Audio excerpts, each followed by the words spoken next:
Este viernes el prosecretario de la Presidencia, Jorge Díaz, y el secretario Alejandro Sánchez presentaron en la Fiscalía General una denuncia civil y penal por fuertes indicios de estafa o fraude al Estado por el caso Cardama. El motivo disparador, que la empresa española, contratada en 2023 por unos 82 millones de euros para construir 2 patrullas oceánicas, presentara una garantía de fiel cumplimiento emitida por una empresa de papel, según las palabras del propio prosecretario de la Presidencia. En el plano judicial ya se sabe que el caso será investigado por la fiscal de delitos económicos y complejos de segundo turno, Sandra Fleitas, la misma que archivó, por ejemplo, la denuncia falsa contra Yamandu Orsi en plena campaña electoral. En el plano político también hubo movimientos esta jornada. Reapareció el expresidente Luis Lacalle Pou y dijo que Yamandu Orsi fue arrastrado a una operación política. Vamos a tratar de seguir entendiendo este caso, los argumentos del Poder Ejecutivo, y para eso recibimos en estudios al prosecretario de la Presidencia, como les habíamos prometido, Jorge Díaz. Bienvenido. ¿Qué tal? Gracias por estar aquí. Muchas gracias por la invitación y buenas tardes. Costó llegar hasta acá, pero llegué. ¿El tránsito? No, el día. El día. Bien, bueno, gracias por día complejo, pero lo prometido es deuda. ¿Pasó algo o alguna novedad que No, es el ritmo habitual de trabajo de la Presidencia. Bien. Capaz que para empezar a entender el asunto, ¿en qué punto estamos en este proceso? Ustedes anunciaron el miércoles que se iban a disponer todas las acciones necesarias, administrativas, civiles, penales. Sabemos que se presentaron denuncia penal y civil, digo bien, el viernes. ¿Qué más ha pasado hasta ahora? Bien, en el momento actual en el que nos encontramos es que el presidente de la República, no, el Poder Ejecutivo, porque vamos a tratar de ser lo más precisos posibles en la terminología, dictó una resolución en la que dispuso que se tomen todas las acciones, o sea, legales, sean administrativas, penales o civiles, tendientes a, y quiero, si me permiten la voy a leer, porque entre todo este ruido que muchas veces se genera, yo creo que hay que ser precisos. Dice: dispónese el inicio de las acciones civiles, penales y administrativas pertinentes en el ámbito nacional e internacional para la protección, defensa y eventual resarcimiento de la República Oriental del Uruguay. Ese es el contenido resolutivo de la decisión que tomó el Poder Ejecutivo el día, creo que martes o miércoles. Yo ya a esta altura me pierdo un poco en el horizonte de los días. Con posterioridad a eso, lo que se hizo fue presentar una denuncia penal en la Fiscalía por hechos que nosotros entendemos que son indicativos de fraude, hechos que podemos con un poco de tiempo hacer una larga, porque va a ser larga necesariamente, enumeración.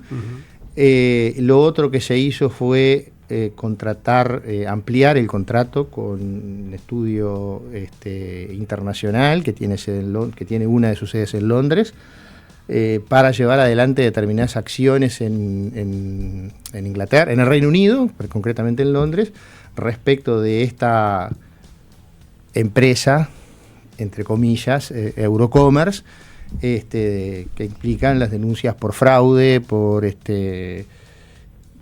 eventualmente lo que hacemos es un relato de los hechos y ponemos en conocimiento de las autoridades del Reino Unido, que tiene agencias altamente especializadas en la investigación de fraude, y de la Fiscalía. Esa es la idea en el correr de los próximos días. Hoy en la mañana estuvimos cerrando este tema.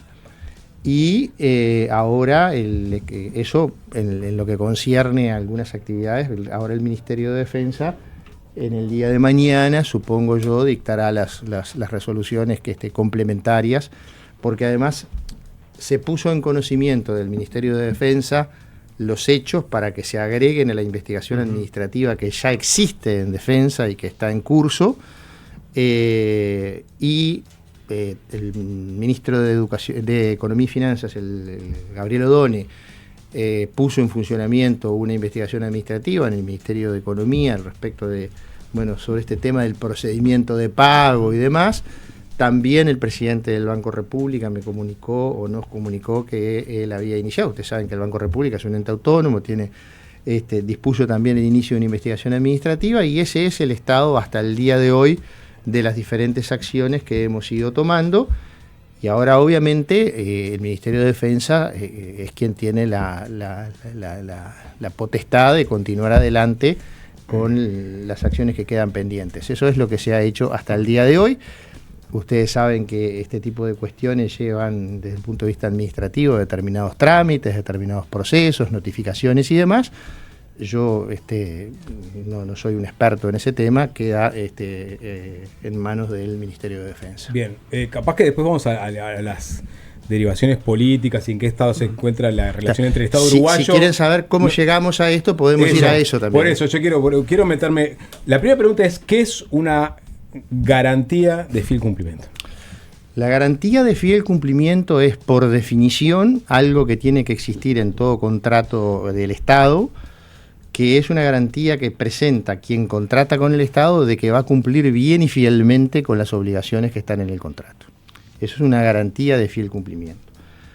Específicamente, en el contrato en cuestión se estableció que la garantía, había dos garantías, una garantía de adelanto financiero, porque yo no sé si ustedes saben, la gente no tiene por qué saberlo, pero se adelantó una suma de dinero antes de que esta empresa realizara cualquier tipo de actividad, es decir, la empresa empieza el proceso con una suma que Uruguay adelanta, entonces hay una garantía que lo que procura o que tiene como objeto que esa suma de dinero se destine efectivamente a lo que está establecido. Eso es una garantía de adelanto financiero, y después existe una garantía de fiel cumplimiento desde que efectivamente se va a hacer lo que se va a cumplir con lo que se establece en el contrato.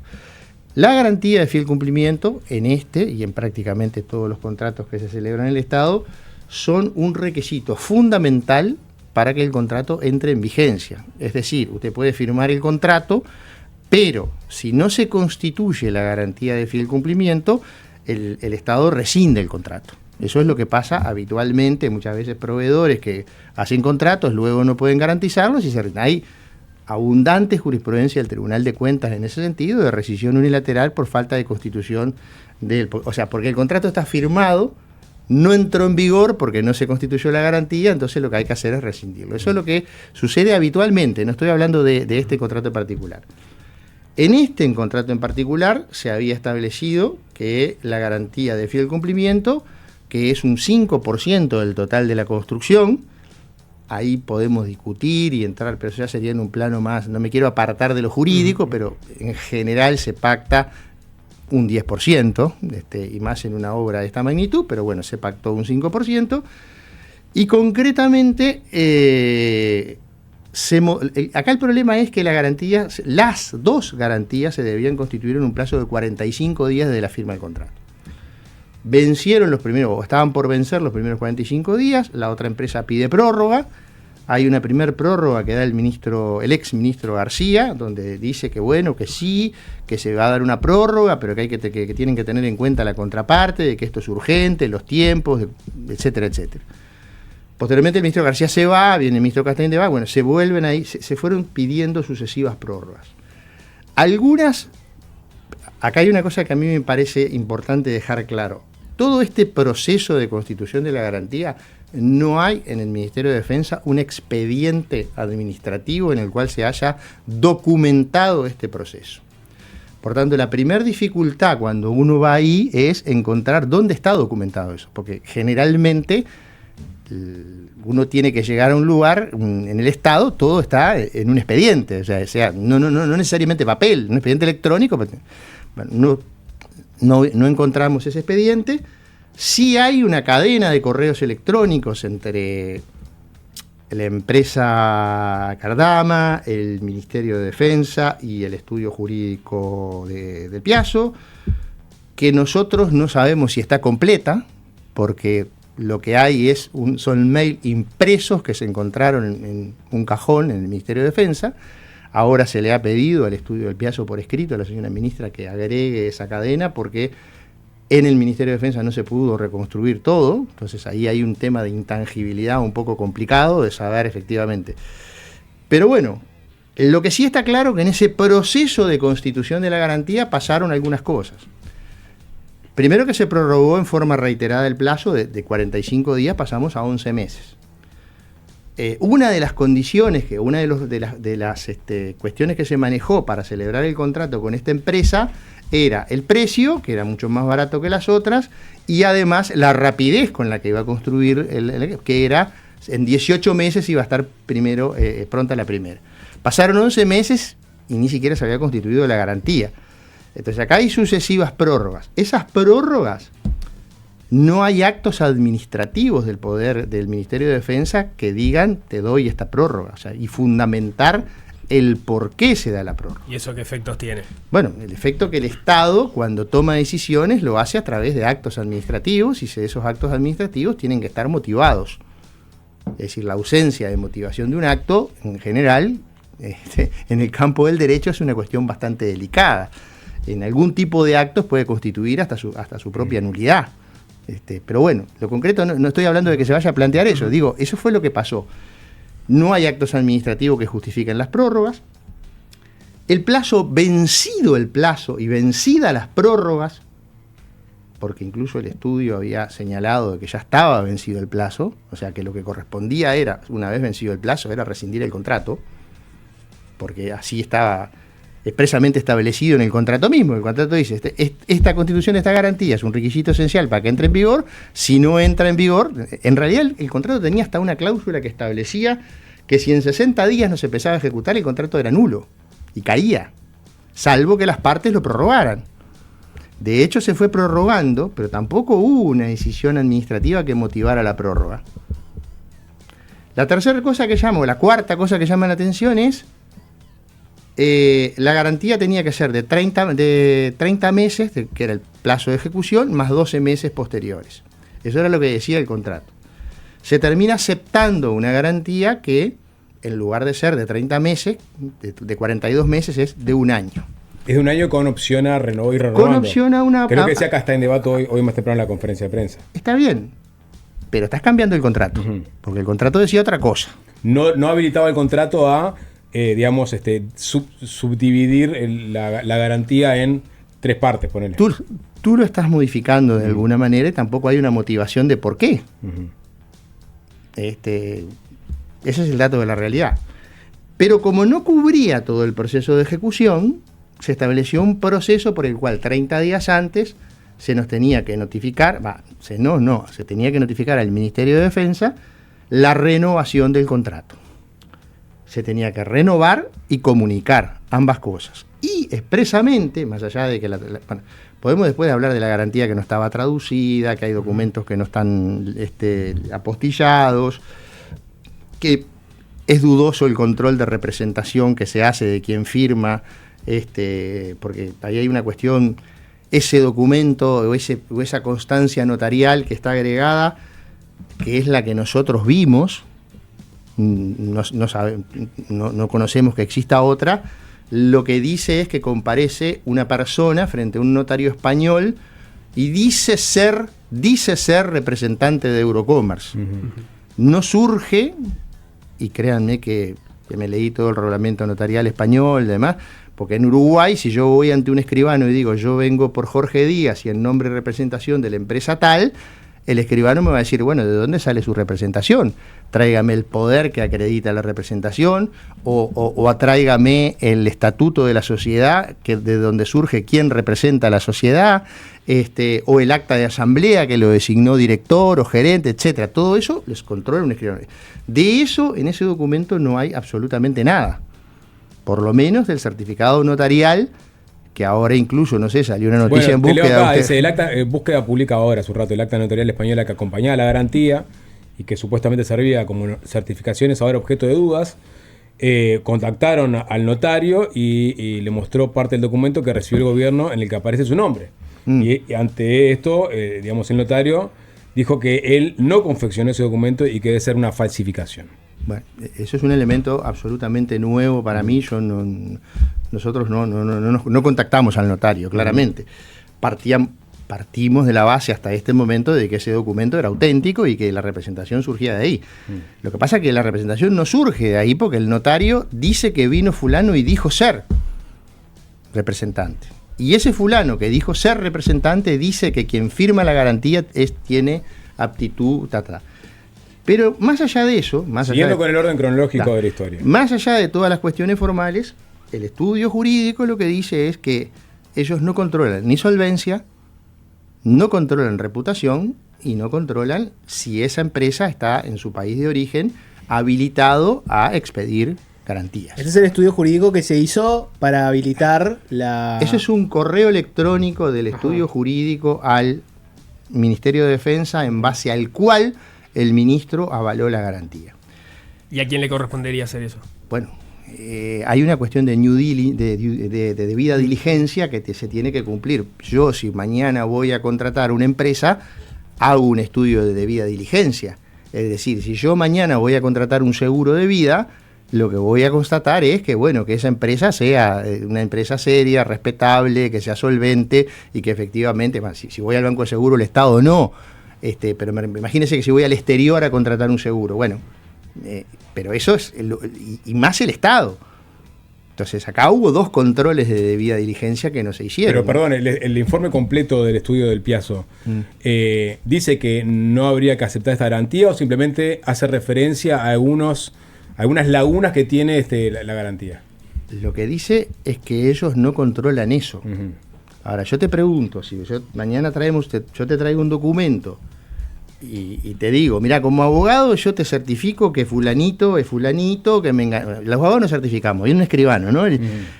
La cuestión está, pero te pongo, yo no controlo solvencia, no controlo patrimonio, no controlo las facultades legales. ¿Vos qué haces? ¿Vos contratás? Tratás de cerciorarte de esas bueno, cosas. Pero que esos son los estudios de debida diligencia que se hacen, que todas las empresas privadas y el propio Estado hacen en forma permanente. Y en el Estado, porque hay una pregunta ahí, ¿no? Y el Estado, si puede tener algún tipo de consecuencia legal esto, ¿no? O sea, ¿acá hubo alguien que falló en un control que se tenía que hacer específico? Bueno, yo te estoy diciendo que tú aceptaste una garantía sin saber si la empresa era solvente, cuál era la reputación de la empresa y si la empresa tenía facultades para expedir. En todo caso, podemos decir que el estudio jurídico no tiene la culpa porque avisó y dijo, mira, yo esto no lo controlo. Yo jamás dije que el estudio jurídico tuviera la culpa. Digo, es lo que el estudio dice. Es lo que yo diría como profesional si me consultan. Mirá, yo te controlo esto, pero mirá que para lo otro... Claro, el punto está planteado en que parte del argumento de la ahora oposición en su momento en el gobierno es que su decisión estaba blindada en la medida que estaba el informe o el estudio del Piazzo que avalaba que se pudiera seguir en esa modalidad en la cual estaban incursionando, que implicaba esa garantía que se iba a renovar al año. Lo que estás poniendo arriba de la mesa es que hay una comunicación en la cual del Piazzo o el estudio le pide al Ministerio de Defensa o le advierte al Ministerio de Defensa que ellos no controlan solvencia y por lo tanto algunas de las razones por las cuales ahora nos enteramos que es una empresa de papel le correspondería a otro hacer esa diligencia. Bueno, creo que va de suyo, ¿no? Perdón, el último informe la cuestión está en... Porque acá sí... A ver, yo soy una persona de carácter fuerte, pero estoy tratando de mantener la calma porque he escuchado a lo largo de todos estos días muchas cosas. Cuestiones ofensivas en el plano personal, gente con el tono irascible. Claro, hay alguna gente esa que está con el tono irascible que tiene inmunidad parlamentaria, civil y penal por sus dichos, y además tiene fueros. Entonces es muy fácil, y acá vuelvo sobre una vieja cuestión que yo vengo planteando desde hace muchos años, teniendo fueros y teniendo inmunidad es muy fácil decir muchas cosas. Y a mí se me acusó de mentiroso porque no había hecho referencia a un estudio del Piazzo, el informe del Piazzo al que hacía referencia un diputado el otro día en un programa de televisión, refiere a un informe del 2023 y que dice relación con el contrato. Nada tiene que ver ese informe con el proceso de constitución de garantías. Entonces, para ser preciso, hay un informe del estudio sobre el contrato y hay algunos mails, correos, asesoramientos que se brindan sobre la constitución de garantías. Pasa que hay que leer todo. Y no es solo lo formal que se controla, hay controles sustanciales, hay estudios jurídicos. O hay, por ejemplo, no quiero nombrar a ninguna, pero hay por nombrar una internacional, Deloitte, o nombrar no sé, CPA Ferrer, para no nombrar solo a uno. Hay varios que se dedican precisamente a hacer este tipo de controles de debida diligencia. Pero Bruncosta hace debida diligencia. Bueno, entonces, ahí podría estar usted. Bueno, no, pero a lo que voy, no. Digo porque no quiero hacerle la propaganda a uno solo, ¿no? Entonces, pero la pregunta es, después de ese, no es un informe, es digamos, un señalamiento que le hace el estudio del Piazzo de que ellos no se encargan de esa parte. Es una advertencia. El gobierno no hizo ningún otro movimiento y dio por buena la garantía. Exacto. Y para adelantarte un poco, ¿no? Porque ahora, ¿qué pasa? ¿En qué momento ustedes se dieron cuenta que Eurocommerce era una empresa de papel? ¿Cuándo fue que se dieron cuenta? Nosotros teníamos, como se nos vencía, porque acá hay una cosa que es importante aclarar, porque también se ha embarullado mucho. ¿Por qué ejecutaron la garantía si los barcos se están construyendo? Bueno, la realidad es que como esa garantía no estaba no cubría todo el tiempo de ejecución y se pactó solo por un año con un proceso de renovación que no era automático, no nos comunican y que no se había renovado la garantía, de hecho tampoco se había renovado en plazo aparentemente. Bueno, después vamos a hablar si se renovó o si se constituyó, porque realmente lo que nosotros sostenemos ahora es que nunca existió. Y que en realidad el Estado fue engañado desde el día 1 cuando se le presentó una garantía que no existe. La prueba la tenemos hoy, pero esa empresa, vamos a ir ahora a ese punto, pero ya en el momento en que firma la primera garantía ya no existía. Esa es la realidad, o era una empresa de papel. Como se vence el plazo y se vencía el 22, y si nosotros el 22 no hacíamos nada, nos quedábamos sin garantía, porque todavía suponíamos que teníamos garantía. El lunes, el presidente de la República, previa solicitud, o sea, iniciativa del Ministerio de Defensa, firma una resolución y dice, ejecútese esta garantía. Como los plazos no daban incluso, porque había que mandar o correo certificado o increíblemente decía constituirse en el mostrador del banco o en la baranda del banco, bueno, fantástico, se le encarga, se le instruye al embajador plenipotenciario de Uruguay ante el Reino Unido que se constituya con una nota diciendo, bueno, el Estado uruguayo viene a ejecutar esta garantía. ¿Qué significa ejecutar la garantía? Significa que me la pases a una cuenta para seguir teniendo garantía. No es que yo me voy a quedar en propiedad con ese dinero, sino lo que voy a hacer es mantener la garantía, que de lo contrario la pierdo. Es como que te pide la tarjeta de crédito, algo así. Esta decisión la tomaron antes de saber que era una empresa de papel. Nosotros cuando tomamos la decisión mandamos al embajador, se mandó también un correo certificado que manda el propio embajador. Y bueno, el martes en la mañana, el embajador se comunica con la canciller en funciones en ese momento, con Valeria Zuccasi, y le dice, canciller, acá no hay nada. Acá hay una inmobiliaria. Entonces ahí explota, digamos, se desata todo un procedimiento. Le pedimos que enviaran un correo certificado, que nos mandaran informe de inmediato. Nos pusimos en contacto con este estudio que tiene sede en Inglaterra, con Arnold Alporte, con el que yo había estado la semana anterior, o sea, firmando un contrato por otro arbitraje. Y digo, mire, los tenemos que contratar porque pasa esto, esto y esto. Ellos nos hacen un informe preliminar en horas, donde absolutamente, a ver, obviamente que no te van a decir esto es fraudulento, pero tienen todos los indicios de fraude, hay un conjunto de indicios de fraude. Dentro de los que están, el domicilio, en ese momento, obviamente, en el domicilio que figuraba no estaba la inmobiliaria. En la Gaceta Oficial del Reino Unido, el 19 de agosto se había hecho una publicación oficial por la cual esta empresa entraba en liquidación por incumplimiento, que es diferente que ir a concurso. Una cosa es cuando uno va a concurso por insolvencia y otra cosa es no cumplo con los requisitos formales, me mandan... O sea, y decía que si en 2 meses no comparecía nadie, se la iba a borrar del registro. Punto 2. Tenemos información, yo quisiera tener acceso a los correos, pero que no figuraba en los registros como una empresa financiera. Punto 3. El señor director es un ruso que vive en Rusia. No tiene empleados. Tuvo un solo empleado en el año 2022 y después no tuvo más empleados. sus balances, qué cosa maravillosa, sus balances que son públicos, digo maravillosa por el tema de la transparencia, ¿no? Es decir, sus balances son públicos y no registran ningún tipo de actividad. Entonces, la página web, y esto ya hasta parece anecdótico, pero importa, tiene una foto del Banco de Toronto en Canadá. Todos esos son los indicios de que es una empresa de papel. Bueno, el teléfono es de un banco inglés que nada tiene que ver con esto, que ni siquiera lo voy a nombrar porque no tiene absolutamente nada que ver con esto. Todo eso lo descubren ahí. Y te hago una pregunta, que es la pregunta sobre la que se centra mucho la oposición para criticar este proceso. Ellos lo que plantean es, ¿por qué, si no sabían que era una empresa de papel, fueron para el lado de ejecutar la garantía? ¿Y por qué no se comunicaron con Cardama y le preguntaron, le dijeron a Cardama, mirá, se te vence la garantía, por ahora venimos conformes con el trabajo que ustedes están haciendo, busca otra garantía y vos seguimos le vas el agregando proceso? varias cosas que yo no dije en ningún momento. No, te digo la tesis que te da la oposición, bueno, ¿no? Yo no voy a entrar a discutir con la oposición, para eso están los representantes políticos.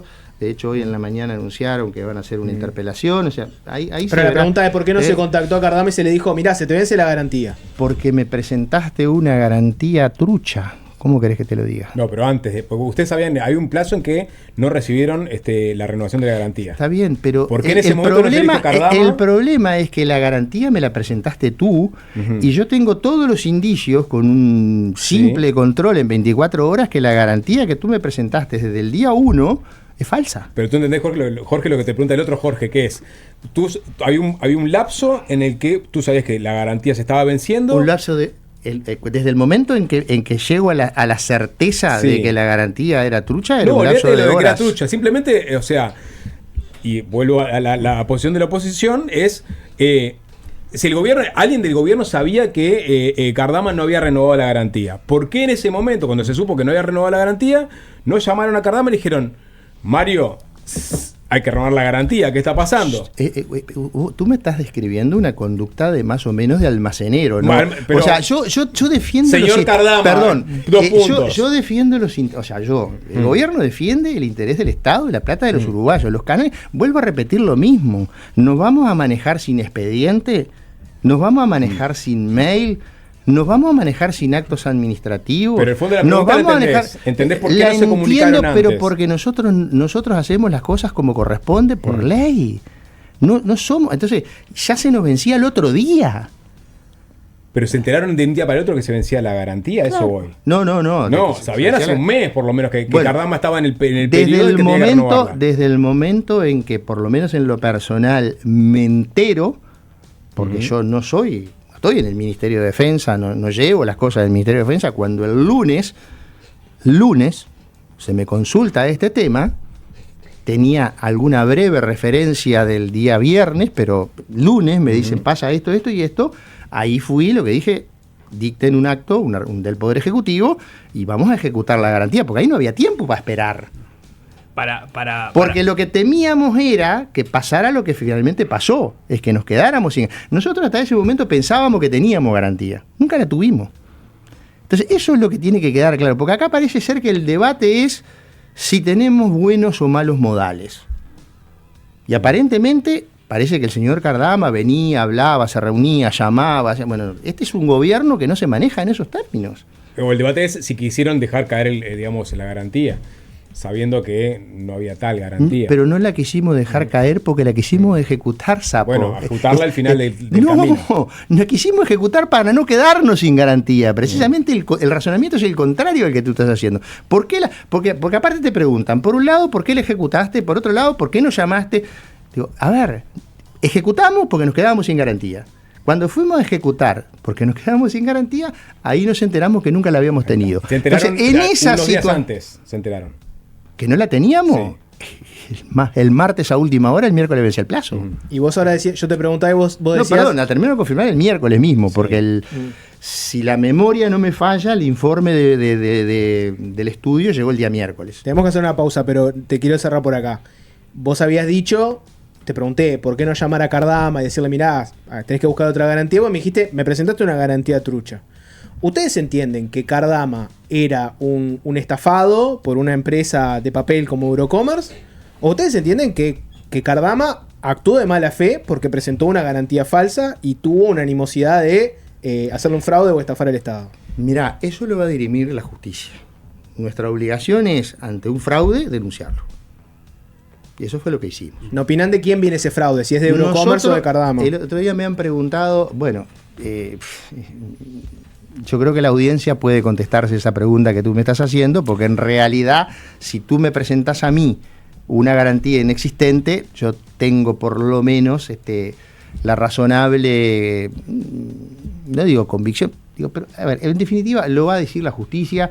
Nosotros no denunciamos personas. Pero vos decís que hay una sospecha, vos decís, tengo la razonable convicción. Y bueno, por alguna razón, después de 11 meses de dificultades para presentar una garantía, de 7 procesos que fracasaron, con el plazo vencido, se presenta una garantía, no se hace control de solvencia, no se hace control, se acepta. Entonces, tú imagínate que son un montón de desprolijidades, por decirlo de alguna manera, que terminan con que hoy no tenemos garantía. O sea, no sé si me entienden la gravedad del tema. Al día de hoy, la República Oriental del Uruguay sigue sin tener garantía de Eurocommerce no respondió, digamos.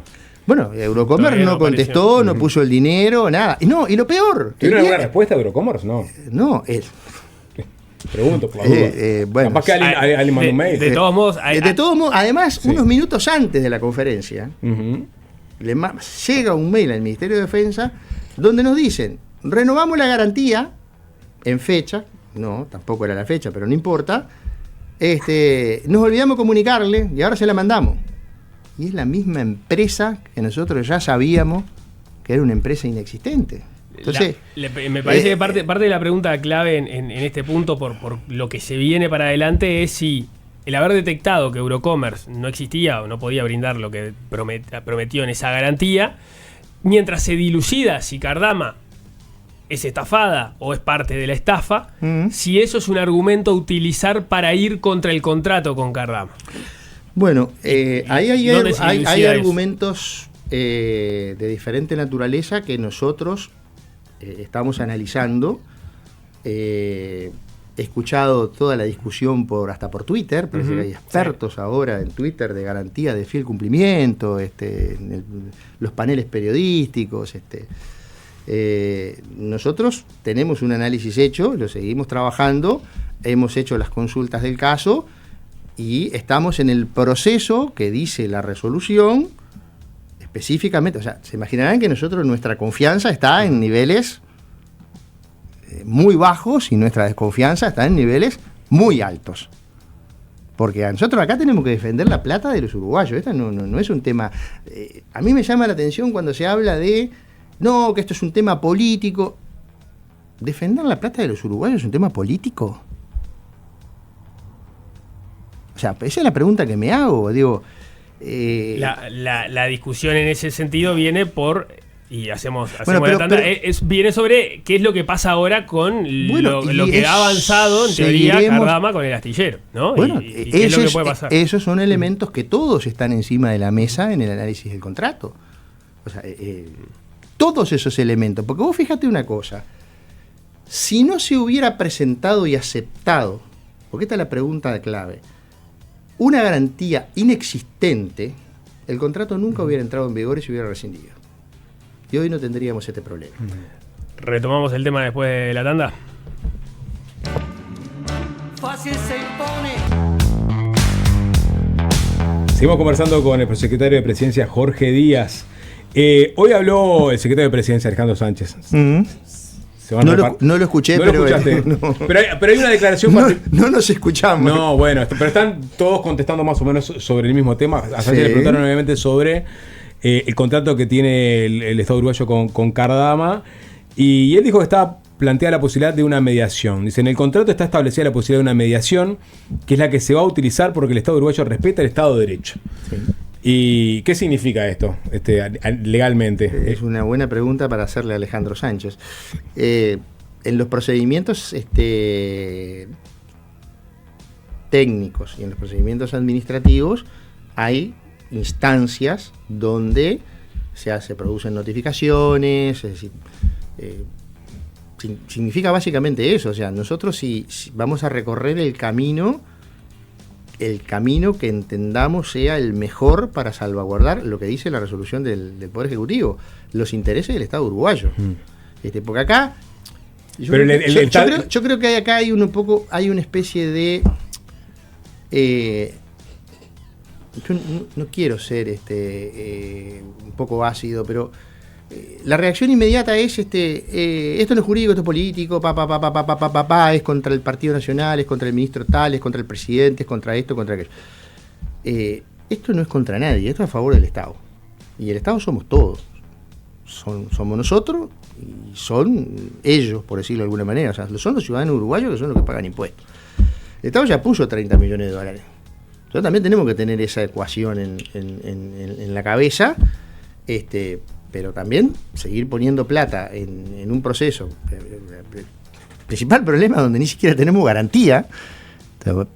La realidad es que vamos a hacer todo el proceso, que camino obviamente, porque el presidente así lo entendió en su momento. Bueno, vamos por la rescisión, pero efectivamente adopten los procesos para llegar a esto. Ahora, si en ese proceso hay una instancia de mediación, que sí las hay, bueno... El contrato establece que hay una mediación sobre los aspectos técnicos, pero también involucra aspectos de naturaleza jurídica.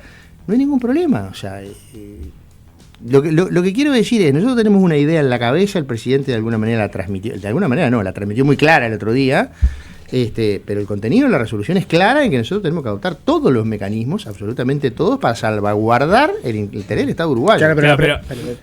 Que a propósito de eso, el argumento de la oposición es: acá se cayó la garantía, supongamos que es falsa, dice la oposición. Ustedes tienen la convicción de que es falsa. Se cayó la garantía. O nunca estuvo en la lectura que ustedes hacen. Yo quiero, y hasta que alguien me convenza de lo contrario, hablar de inexistencia. Porque nunca existió.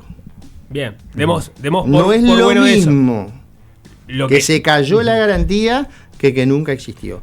Pero el punto de la oposición es: aún sin garantía, el contrato de Cardama ha seguido avanzando, y de hecho hay una parte que está en discusión cuánto, que se está construyendo, y los barcos, si esto sigue así, estarían. Si el problema es la garantía, ¿tú tenés la certeza de que es así? Porque ahí, no. Ahí entramos. Pero no es lo que objetó el gobierno en este punto cuando dice que va contra el contrato. Bueno, es porque se cayó la garantía. Por otro lado, el gobierno está ejecutando otras acciones vinculadas con algunos artículos del contrato. Hay representantes del Estado uruguayo en Vigo que realiza informes semanales.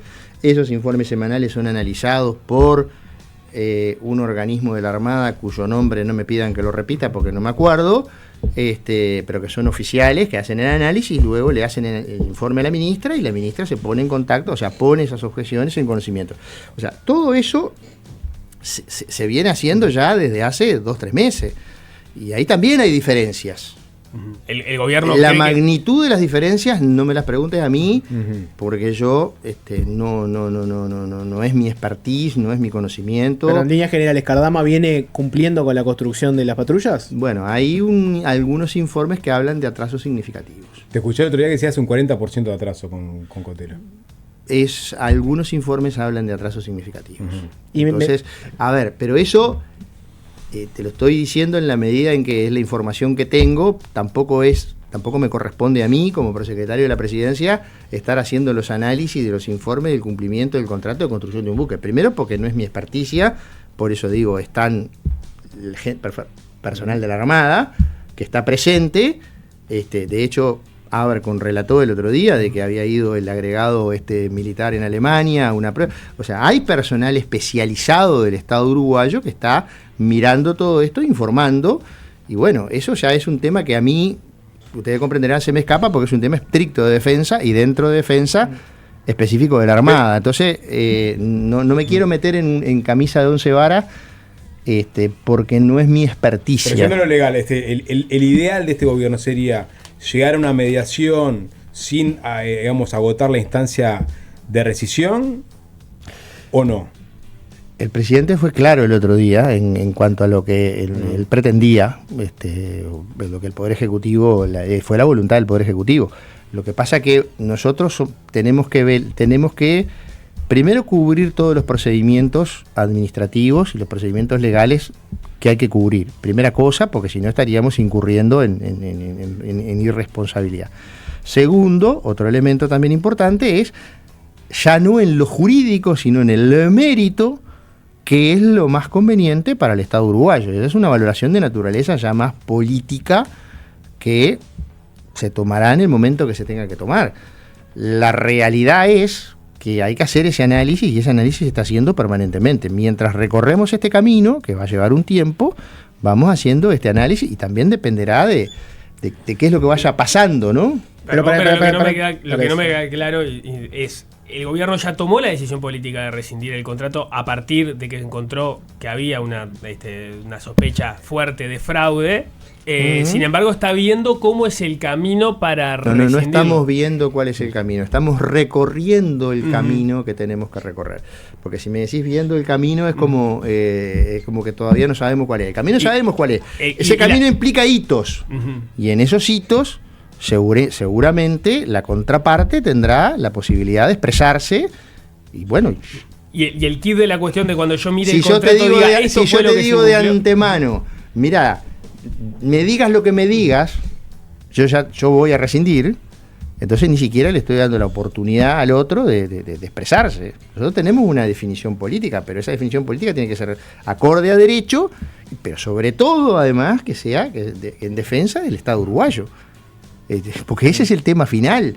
O sea, en principio todas las decisiones parecen ser situaciones complejas desde el punto de vista de lo que se puede perder desde el punto de vista económico, me estoy refiriendo, ¿no? Entonces analicemos todas las opciones, y más allá de que nosotros tenemos una definición, vamos a cubrir todo el procedimiento. Una de las críticas a estas acciones es que nos podría abrir la puerta a un juicio internacional, que Cardama de alguna forma empiece a hacer un pleito a nivel internacional con tenemos Uruguay. 7 ya.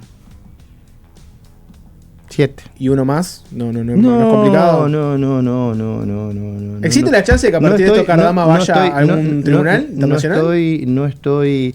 Bueno, hay que hacer un análisis también jurídico respecto del contrato de inversión entre España y Uruguay, pero no estoy menospreciando, al contrario, me preocupa muchísimo el tema de los juicios internacionales, pero tampoco podés tomar una decisión bajo la amenaza de que me van a hacer un juicio.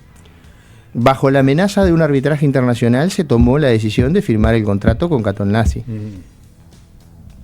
Y nosotros vamos a tomar las decisiones que entendamos, el Poder Ejecutivo va a tomar las decisiones que entienda preservan mejor los intereses del Estado uruguayo.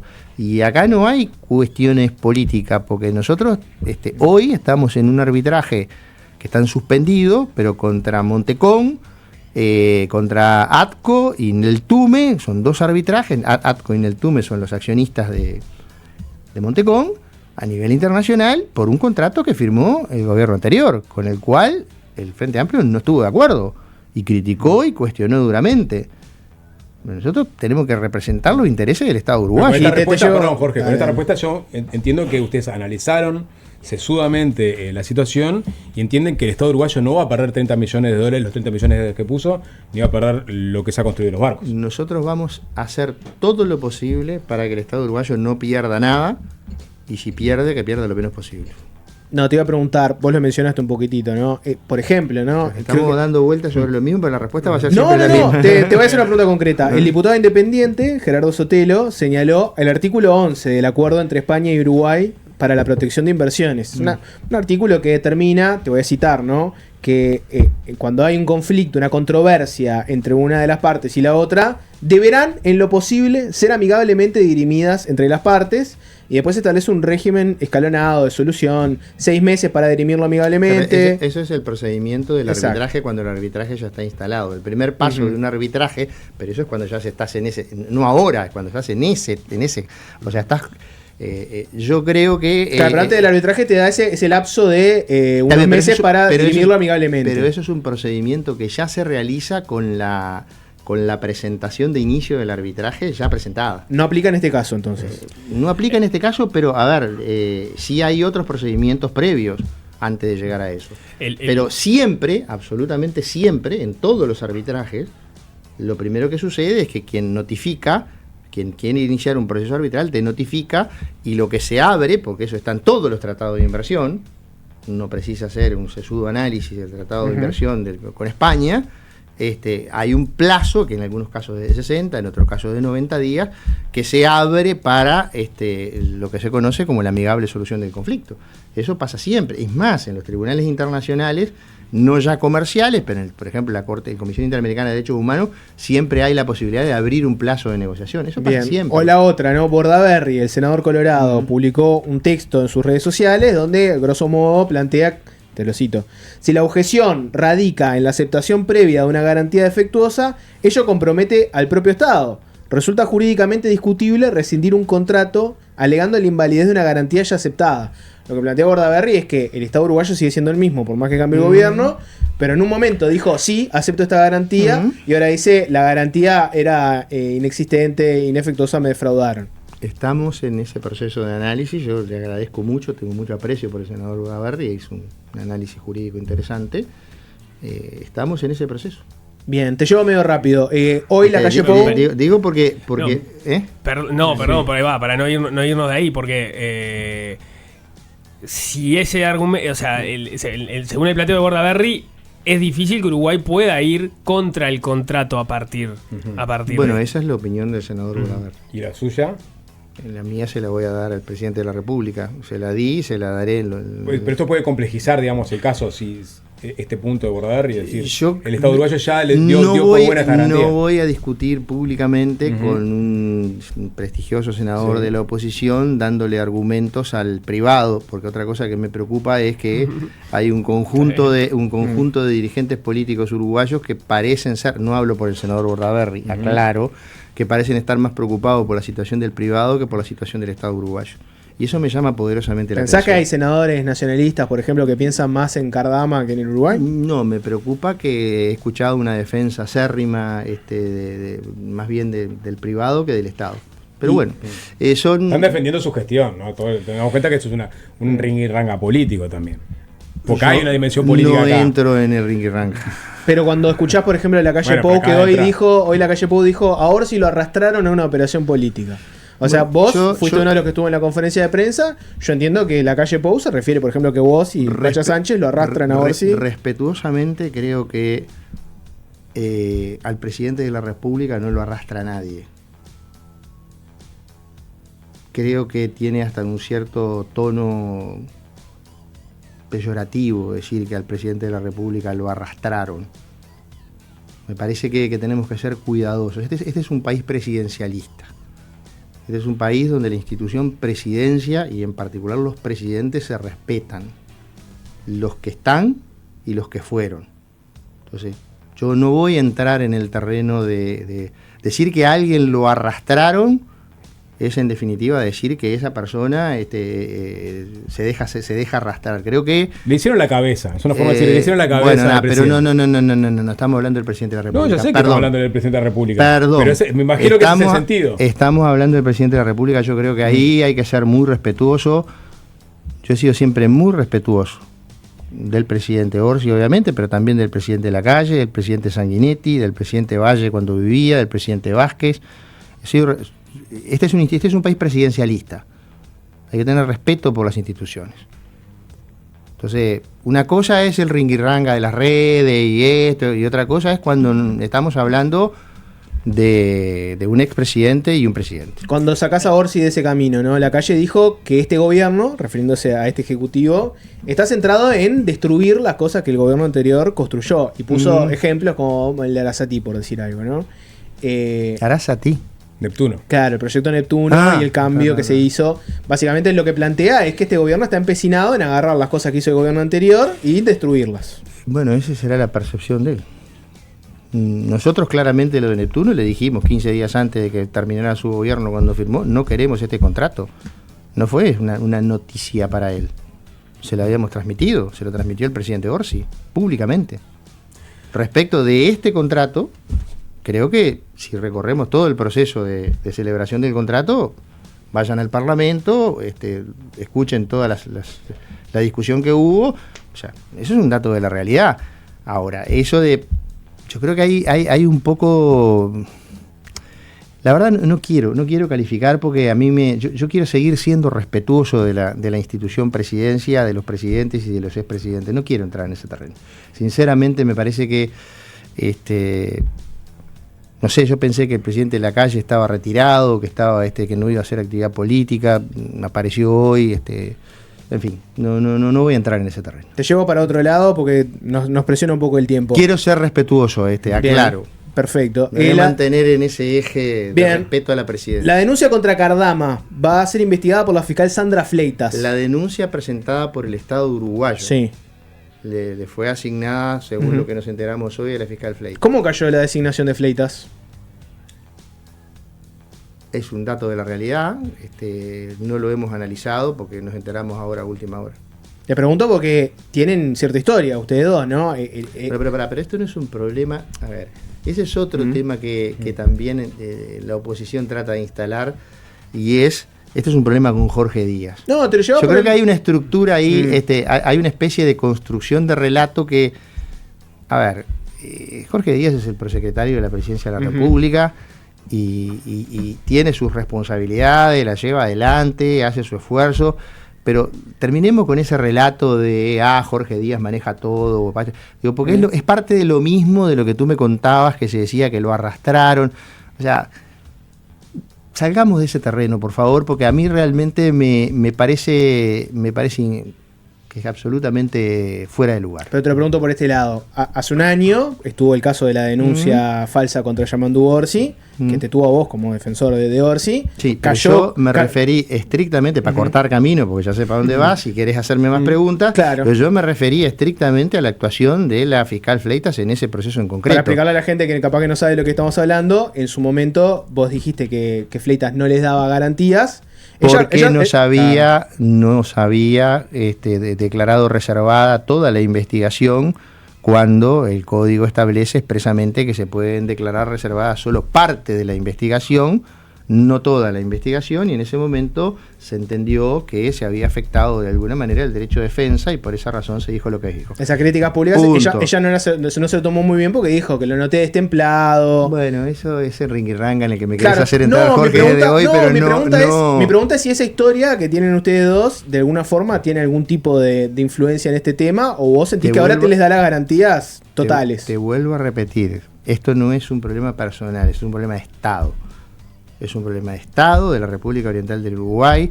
Acá tenemos que separar las cuestiones del ringirranga político, del ringirranga personal. Eso, respetuosamente, creo que es meternos en el barro. Yo no voy a entrar en ese terreno. No me parece que sea lo sustancial. Acá lo sustancial es que hay un contrato por casi 80 millones de dólares, 60, 70 y pico millones de dólares, que en definitiva, o más, porque está en euros, ¿no? Pero que en definitiva implica la construcción de dos barcas que todo el Parlamento Nacional, dos OPB, que todo el Parlamento Nacional en el 2014 declaró que eran necesarias para todo el Parlamento por unanimidad, si la memoria no me falla.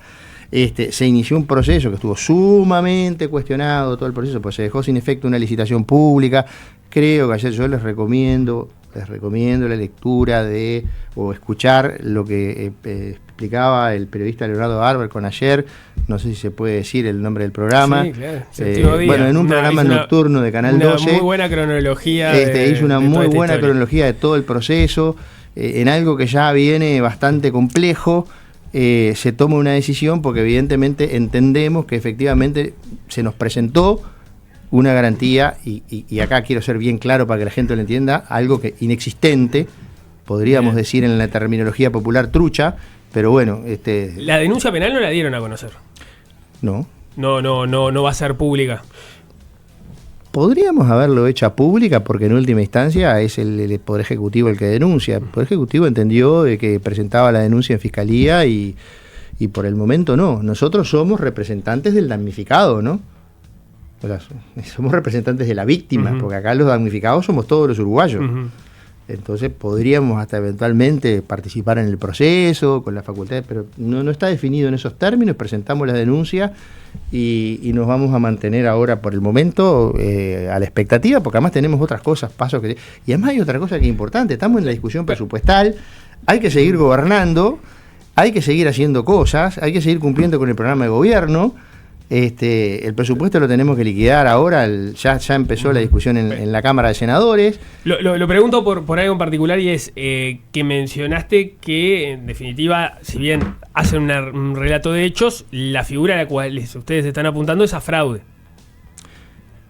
Nosotros entendemos, bueno, ahí quizá la terminología que se usó no siempre el concepto legal del tipo penal de fraude, porque de fraude podemos hablar el tipo penal, porque hay un delito que se llama fraude, o podemos hablar en términos de fraude, en términos genéricos, que se refiere a una mise en escena, una puesta en escena, claro, que en definitiva engaña a otra. ¿Y en qué sentido se referían ustedes?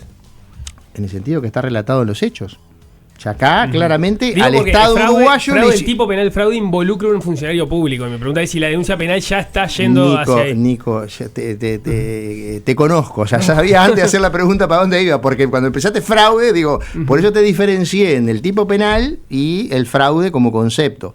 Eventualmente el secretario Sánchez ha señalado que entendemos que parte de la investigación deberá determinar si hay o no funcionario público involucrado. Eso se definirá en la investigación. Bien, agotamos todas las instancias. Jorge Díaz, muchas gracias por estos minutos. Yo les agradezco y quiero volver sobre el punto. Más allá del gobierno que esté, o más allá del partido político que esté en el gobierno, la obligación de los funcionarios es velar por la plata de los uruguayos. Esa es la obligación primera. Hacerlo, utilizar todos los medios disponibles, todos los medios a nuestro alcance para ese objetivo. Después, evidentemente, es una obligación de medios, no es una obligación de resultado. Nunca uno, cuando se inicia en este tipo de cosas, porque sería como decir en un proceso judicial un abogado le diga a unas partes lo tenemos ganado, lo tenemos perdido. Eso claramente no es así. Lo que vamos a hacer todo lo posible, todo lo que esté a nuestro alcance, para asegurar que se cuiden el dinero de los uruguayos, porque le sale mucha plata. O sea, el impuesto lo pagamos todos. O sea, es plata del Estado. Ustedes fíjense que acá estamos hablando de un contrato de 80 millones de dólares, que se entregaron 30, y el aumento presupuestal fue de 140 millones. O sea, tenemos que hablar de magnitudes y de cosas que son... se armó un lío bárbaro por el Antena Arena, que salió no sé cuánto. El Antena Arena por lo menos está ahí. Sabemos que está, en cualquier discusión. Pero lo que dice la oposición es, ¿y qué pasa si Cardama le golpea en la torre ejecutiva con una garantía válida mañana? ¿Qué pasa? Porque ahí los 30 millones de dólares, están igual. La pregunta es si se puede avanzar o no. Hay varias cosas que hay que analizar. Nosotros iniciamos este proceso, en principio, con la idea de rescindir. Eso es lo que el presidente marcó. En principio. Bueno, fue lo que dijo el presidente, dijo. Y nosotros estamos ejecutando lo que el Poder Ejecutivo decidió. Claro, pero en principio no quiere decir que ya saben que el final del camino es rescindir el contrato. Decir en principio quiere decir que nuestra voluntad, las circunstancias pueden cambiar. Nuestra voluntad de alguna manera está expresada. Pero obviamente nuestra obligación, más allá de la voluntad, es defender el Estado uruguayo y defender el patrimonio de los uruguayos. Entonces, si vos me decís, si no sería un capricho. Si no, sí sería un capricho. Voy a hacer esto, no me importa lo que... No, hay que... Volvemos al punto inicial. Yo traté de empezar, y creo que he mantenido el mismo tono hasta monocorde a lo largo de toda la entrevista. Les pido disculpas a los oyentes, pero he tratado de mantenerme dentro de ciertos... mantenerme en los límites de la corrección, pero sobre todo hablando estrictamente de temas jurídicos, no metiéndome en cuestiones... partidarias, porque si llevamos el debate para ahí, ya empezamos a mirar el zócalo y no miramos por la ventana en la distancia, que es lo que tenemos que hacer todos, todos. Pasa que la pregunta de cuáles son las opciones... Porque acá el que esté libre de pecado que tire la primera piedra. Acá todos en algún momento, en alguna curva, derrapamos y salimos por el pasto. Lo importante es, el tiempo va a decir si fue la mejor estrategia la que adoptó el gobierno sobre este tema. El tiempo va a decir, y los actos posteriores van a decir, que nosotros vamos a hacer todo lo que esté a nuestro alcance por defender el Estado. Y vuelvo a repetir, defender al Estado, no defender la gestión de fulanito, menganito, perenganito. Llevado a ese terreno, eso ya es entrar en otro aspecto que no quiero entrar. Miren que puedo entrar. Tengo vía libre pasar. No, pero Sandra, no voy a Sandra, entrar. ya venimos. Pará, una última. Porque la pregunta de Nico, te está bueno terminar por ahí, Sí. me enganché. Porque la pregunta de Nico me parece que es pertinente en el sentido de que están todas las opciones abiertas, porque te lo planteo así, una persona normal escucha todo el relato que Me ha vos hiciste. preguntado lo mismo 10 veces de 20 maneras diferentes Pero y no te he sabes todavía contestado lo mismo. No sabes lo que te voy a preguntar Sí. todavía. No, o sea, están todas las opciones abiertas porque uno escucha tu relato y con qué idea se va. Se va con yo me voy con esta idea, ¿no? De que Cardama, como poco, era una persona negligente, como mucho, era una persona que participó de una estafa, en la cual presentó una garantía falsa. Entonces, están todas las opciones abiertas, porque si vos estás lidiando con una persona que te intentó estafar con una garantía trucha, ¿por qué le vas a confiar que termine una patrulla oceánica que nunca construyó una de esas características, que es un prototipo, que tenés serias dudas? ¿Por qué si el día de mañana toca la puerta y viene con una garantía que cierra, vas a confiar en la persona que te intentó Yo defraudar? te dije que íbamos a hacer eso. No, si están todas las opciones abiertas. Digo que están las opciones en el procedimiento. Hay que cumplir los pasos. Y en el cumplimiento de los pasos iremos reafirmando esta línea, o eventualmente, si hay alguna opción que por ahora no está arriba de la mesa, la analizaremos. Porque nosotros o sea, vuelvo a repetir, No se descarta nada. Esto no son caprichos. Sí. Quedó clarísimo. Gracias, Jorge Díaz. Muchas gracias.